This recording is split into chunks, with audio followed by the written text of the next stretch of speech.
Hello and welcome to Food Allergy and Your Kiddo. I'm your host, Dr. Alice Hoyt, and today I want to talk with you about a trip that I recently took to Washington, D.C. Very fun, kind of chilly, but it was actually really chilly here in Louisiana too. So no big, and totally worth it because the trip was to speak on a panel supported by the FDA, hosted by the Duke Morgalis Institute for Health Policy.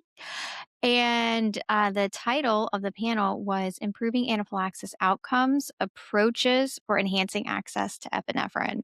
And it was a very interesting experience. As you may know, I talk about anaphylaxis all of the time, um, not just when I'm seeing patients, but also with the nonprofit I lead, Codana. We equip schools, early child care centers, communities to be prepared for medical emergencies like anaphylaxis.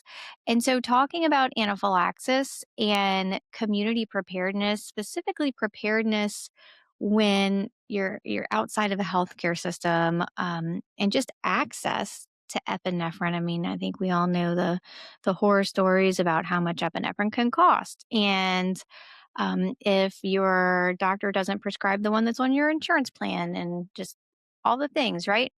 So this specific panel, very cool, very cool. It was all about exploring some of those barriers. So I'll put a link in the show notes to where you can access it. But also, if you don't already subscribe to my email list, we have redone the newsletter. It's called Joyful Living. I'm very excited about it. It's very on brand. Like, if you've listened to this podcast, that we are all about less stress, more joy. We are not fear mongers. I say we, I'm talking about me. When my amazing friend Pam comes on, she used to be pretty regular co-host, and now she has all these amazing things that she's doing in her life, and I'm so happy for her. And we're still like besties. She just doesn't come on the podcast all the time. um but just tangent Pam. Getting back to um really focusing on access to epi and thinking about less stress, more joy, which is totally on brand. Joyful living. Go to foodallergyandketo.com, join the newsletter. But when I went to this panel and went in person and spoke, it was one of these like 9 a.m. to 4:30 p.m. things. There were four different panels. What I was thinking about is you. If you have a child who has an IgE mediated or an anaphylactic food allergy, I'm thinking, how can I be the best advocate for you? How can I advocate for you to be able to have access to the medication that your child may need in case of an allergy emergency? And when you frame where you're coming from or your motivation, of course, it helps everything become very, very clear. And what was also very interesting, so the entire panel was interesting, like the whole thing. And you can watch the whole thing. It's all on the YouTube, which also we have a YouTube channel now too. Which, if you're listening on the audio podcast, awesome. And if you're watching on the YouTube, then you already know there's YouTube. But if you're listening on the audio podcast, then you might not know we have a YouTube, but we have a YouTube. Um, and so let's let's talk about this panel, guys. I'm kind of all over the place today, right? Um, it is what it is because I'm also trying to kind of follow these notes that I have for myself, which is important. So in the opening of this podcast, I'm supposed to say why this mattered. Yeah, I think that's a good way to start this podcast. Okay, so this Washington D.C. panel, all about access to epinephrine. Why did it matter?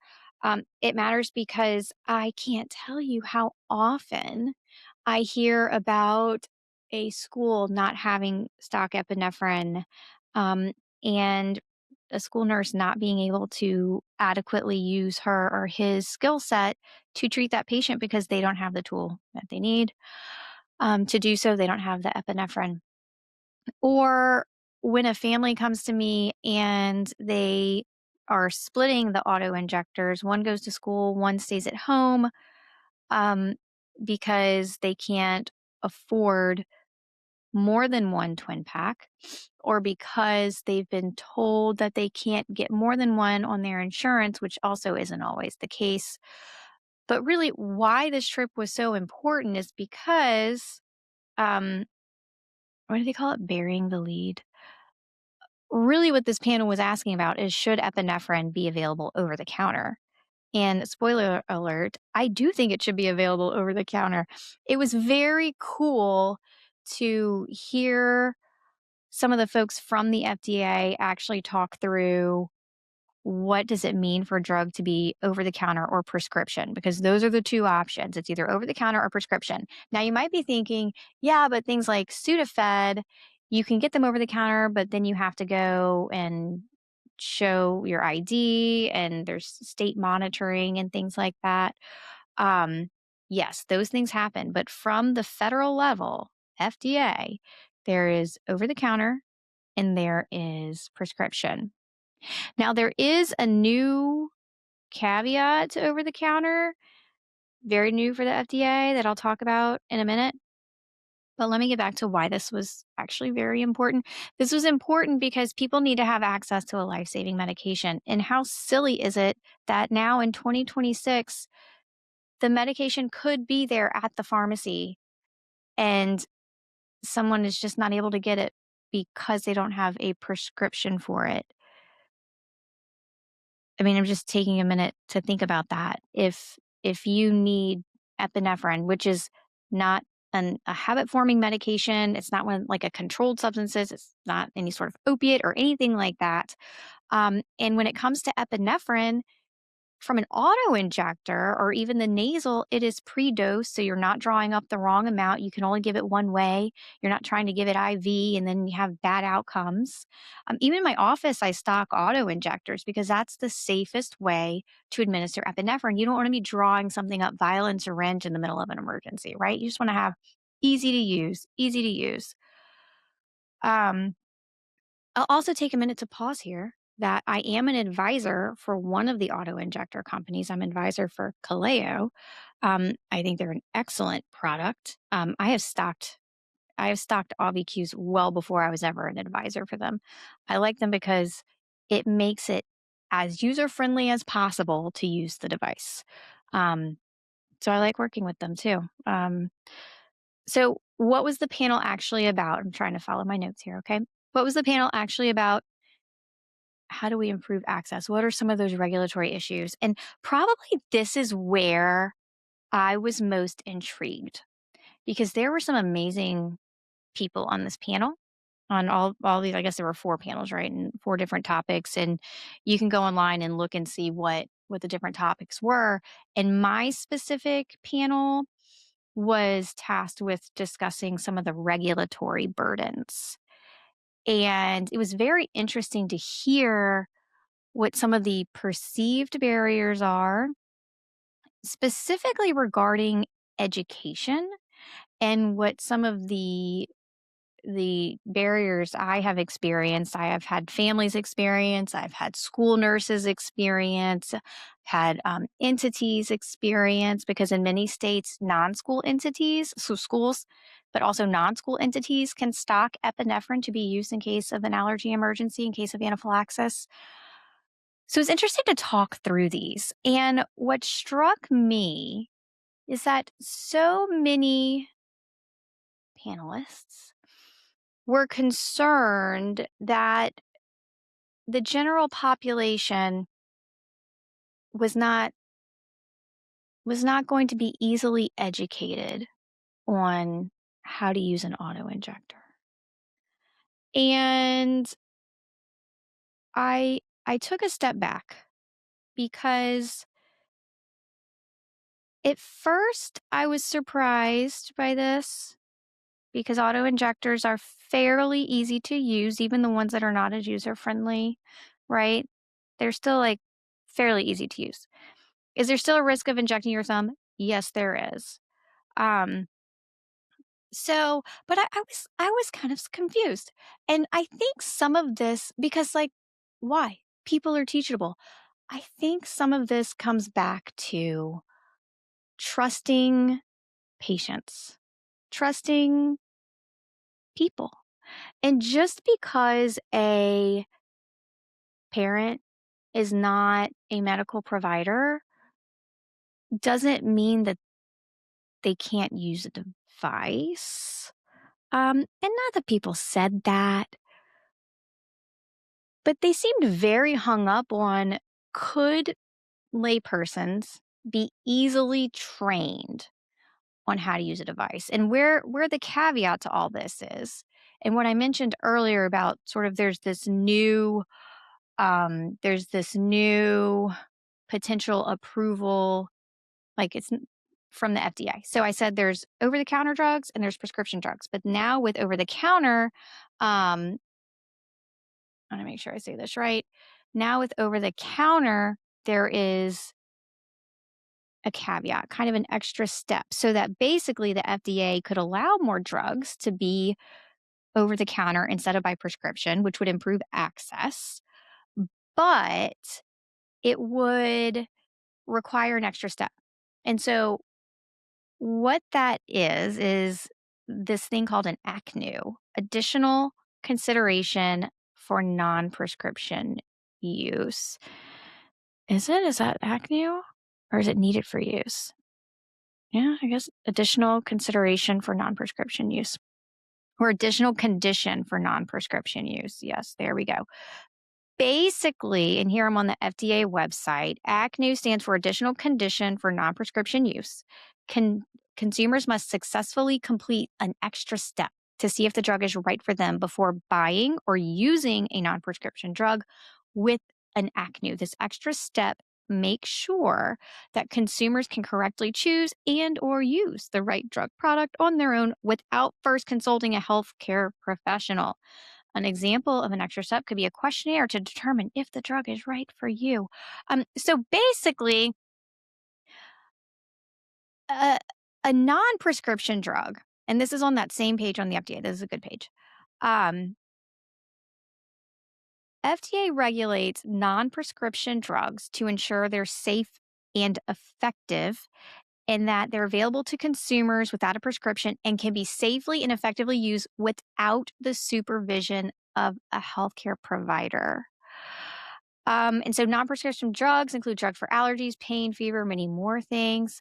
But basically, the difference between a non prescription and a prescription drug, or an over the counter slash non prescription, and a prescription drug is that really an over the counter drug is a drug that can be used really without engaging a healthcare provider. Um, it's kind of like we know, okay, well, if I have a fever, then I can take Tylenol, but I don't know how to take Tylenol. I have to read the back of the bottle, right? Um, and so the the idea that now the FDA has this newer approach, I love it. I love it. I love it. I love it because people need access to medications and because the general population is not stupid. We have some of the smartest people in this country. And I see over and over again how we think that people are not sophisticated because they can't, because of X, Y, and Z, whatever. I mean, how many times do we see where academicians or, they're in their ivory tower and they're like, oh, these people couldn't possibly understand how to do this. We we have very, very smart people in our country and across the globe. And really, auto injectors are pretty darn easy to use. Can there still be adverse effects? Yes. Do you need to know how to use it? Yes. Do you need to know when to use it? Yes, you do need to know when to use it. Absolutely. So, is there some sort of education that someone needs before they can really like correctly use a device, not use it when you don't need to use it when you do need to use it, and use it properly? Well, yes, you do. Yes, there does need to be that. But is it doable? Of course it's doable. Of course it's doable. And I think it's really doable with this FDA condition, this non-prescription drug product with an additional condition for non-prescription use. Now, what is that additional condition going to be? I have no idea. Um, but if you're from the FDA and if you're listening, then I'm happy to assist with it. And why I'm so passionate about this is because for years now, I have seen thousands of non medical people, sometimes people who may not have even completed high school, who primarily are working in early child care centers, are caregivers. They're called to take care of our little ones. They're not doctors, they're not nurses. They might not even have a degree. Like I said, they might not have even finished high school, but they're absolutely capable of recognizing an allergic reaction and treating it. They're capable of learning all of that. I've seen that because through Code Anna, we have done that for years. Thousands of early child care providers have learned how to properly use an epinephrine auto-injector. And I get emails saying, thank you for education, or email because the devices have been used and the child's been okay. All the stock epinephrine that we prescribe, I say we, me, my allergist colleagues, um, we prescribe it because it works. We prescribe it because it's needed. And just like an AED is needed immediately when somebody is having a heart attack or sudden cardiac arrest, right? Epinephrine is needed immediately to shut down the allergy reaction. And why it's needed immediately and why antihistamines are not first line is because antihistamines just address the histamine part of it. They do not address the stuff that is going to kill somebody from anaphylaxis. Um, so I heard somebody say once that antihistamines will help you not die as you itch, or will help you not itch as you die. There we go. Antihistamines will help you not itch as you die from anaphylaxis. I try not to use that type of language. It's a little bit negative. I try to keep it positive, right? But antihistamines won't fix everything. And when we're talking about bronchoconstriction, meaning the airways are tightening up, someone can't breathe because the allergy cells are degranulating, mast cell degranulation is occurring, and those bronchoconstrictors go into the lungs, tightening up the lungs, not good. Epinephrine reverses that. Blood vessels opening up, drop in blood pressure, not good. Epinephrine reverses that. But epinephrine also stabilizes the mast cells to stop the reaction. Does epinephrine do anything that would really make somebody want to use it to abuse it? No, no. And there's negative, like it's a shot. It kind of hurts, right? You're not just going to like keep giving it to yourself. I know. Drugs can be injected, IV, blah blah blah. Yes, I know. But epinephrine is not an opiate. Epinephrine is not a narcotic. Epinephrine is not a controlled substance. It's controlled in that it's a prescription. Someone needs a prescription for it, but it's not controlled like a pain medication or anything else. So it's not one of those habit forming medications that we need to worry about. And if we're thinking about precedent and we're thinking that, well, let's look at some of the other medications that are available over the counter. Tylenol. Tylenol is very dangerous if you overdose on Tylenol. If you accidentally, instead of pouring like zero point 0.5 mLs, you do 5 mLs, like that is a big overdose of Tylenol, depending on your age, depending on your weight, especially in children. I can't tell you. And look, I've been dosing Tylenol for a long time for children. I'm a board certified pediatrician here, um, and allergist, right, and internist. But dosing Tylenol, even in my own children, in the middle of the night, making sure I know their weight and making sure I'm not giving them too much, because I've seen the ill effects of Tylenol overdose. And it is very bad for your liver. It absolutely can cause liver failure. It absolutely can cause death. There is no dialysis for liver failure. Liver failure makes you very sick. So All this to say, now, do I think Tylenol shouldn't be available over the counter? No, it's fine. It can be available. Have the directions on it, how to use it, right? Follow directions. Follow directions. But that's my point is the general public can follow directions, especially if directions are written well, especially if there's little pictures. And at this panel, they even had like an example of something they were considering for an acne and had this little diagram, and it was great. It was great. Anybody could follow it. I'm so off script right now. I don't even know where my script is. Script, outline, outline. It's an outline. Okay. Okay. So, what was the panel actually about? I talked about that access to epinephrine. Your seat at the table. What you brought. Me. What did I bring? Well, I brought a lot of information in here advocating for you out there, um, and really saying how difficult it can be for patients to get their medication. Because did you know that if you have EpiPen on your prescription, on your like prescription benefits for your health insurance, and I only prescribe you AuviQ, and you take it to CVS, well, they can't. Those are different devices. They're not interchangeable devices, and so they might tell you, "Oh, well, this isn't on your insurance plan. It's going to be $800." And you're like, "Oh my gosh, I'm not going to pay $800 for this."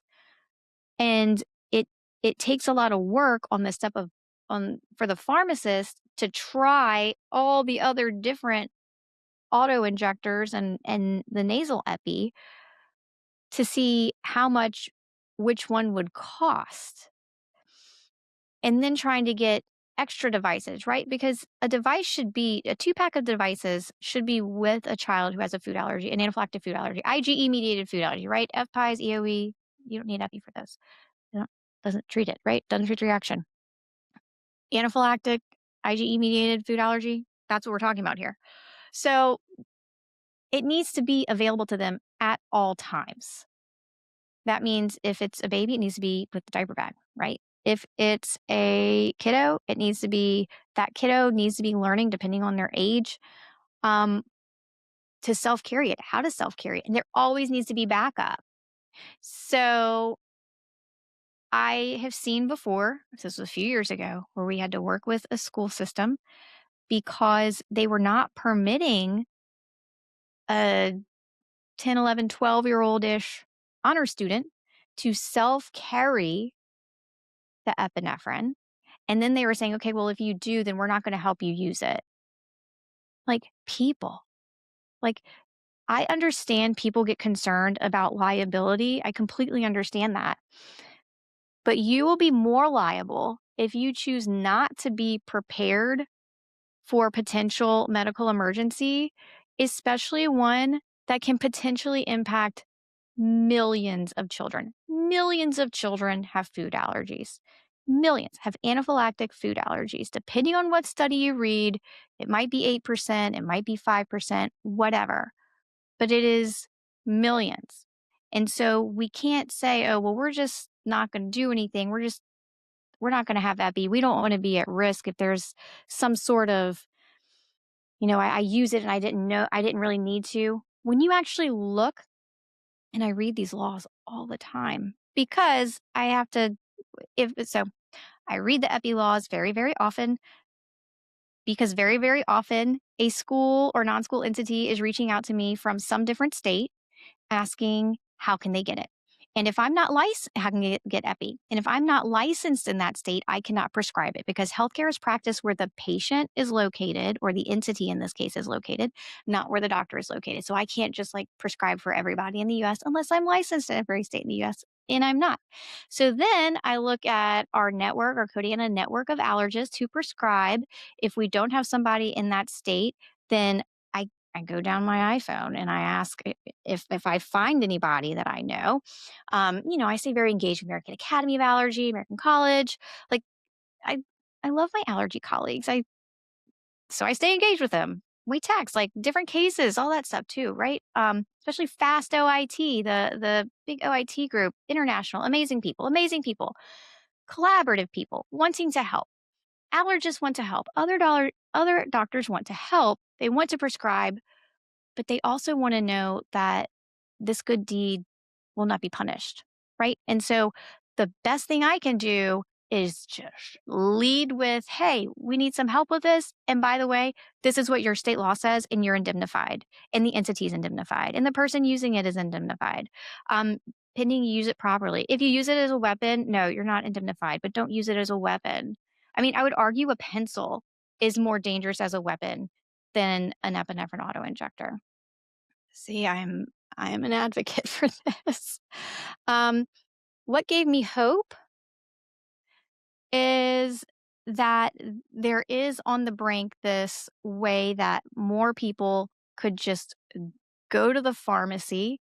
There be different epinephrine auto-injectors and nasal, whatever, different. The film is coming out soon, right? The mouth, sublingual, different ways to administer epinephrine, and that you would just be able to go and look at your options. Price transparency, what is that, right? That would be nice. Price transparency, pick the one you want and get it. And historically, look, I can't speak for drug companies, right? This is that whole thing is madness. But historically, when a drug goes over the counter, it does become less expensive. Now, wouldn't that be nice? Now, what would not be nice is if it went over the counter and then suddenly the health insurance was like, well, it's over the counter, so we're not going to pay anything for it. So where you may have been paying a $25 copay, now you're paying $99 or whatever it is. Who knows, right? That is a whole different discussion. Oh my goodness, health insurance situations. Okay, so what still concerns me is that those types of things. Um, it it does concern me just from like taking, a step back in the 45,000-foot view of how